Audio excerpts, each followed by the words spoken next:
রংপুরে ক্রিকেটকে এগিয়ে নিতে সব ধরনের চেষ্টার প্রতিশ্রুতি বিসিবি সভাপতি আমিনুল ইসলাম বুলবুলের। রংপুর ক্রিকেট গার্ডেনের আউটফিল্ড দেখে হতাশা প্রকাশ করেন তিনি। সেখানে অনেক ভালো করার জায়গা আছে বলে মনে করেন বুলবুল। বাংলাদেশের টেস্ট মর্যাদা অর্জনের ২৫ বছর পদার্পণে রংপুর ক্রিকেট গার্ডেনে দিনব্যাপী আয়োজিত উৎসবে ছিলেন বিসিবি সভাপতি। রংপুর ক্রিকেটের সংকট ও সম্ভাবনা সবই ভালোভাবে পর্যবেক্ষণ করেন বুলবুল।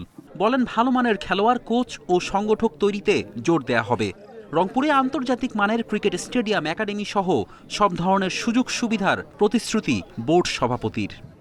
২১ বছরে মাত্র ৩বার বা 4বার লিগ হয়েছে, এটা তো অত্যন্ত দুঃখের ব্যাপার। আপনি কত ক্রিকেটারকে বঞ্চিত করেছেন। ট্রেনিং এডুকেশন দিয়ে আমরা এখানে প্রপার কোচ তৈরি করব, সেই কোচিং থেকে আমরা ভালো শুধু কোচ তৈরি করব না, ভালো মানুষ তৈরি করব।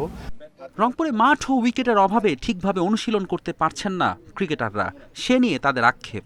প্রথম বিভাগ, দ্বিতীয় বিভাগ এগুলো টুর্নামেন্ট হয় না। আমাদের মাঠে আমরা অনেক খেলতে পাই না, কোনো কিছু দেখতে পাই না, কোনো খেলা। একটা সামান্য ব্যাটারির দাম দেখেন আপনি 40 থেকে 45 হাজার টাকা। যদি খেলা না হয় তাহলে এই ব্যাট কে কিনে দিবে?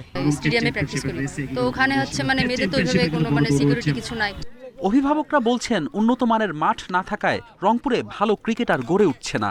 বিসিবি সভাপতির কাছে দাবি করে স্মারকলিপি দেন তারা। এটা ক্রিকেট গার্ডেন, অথচ এখানে আমাদের গ্যালারি নেই।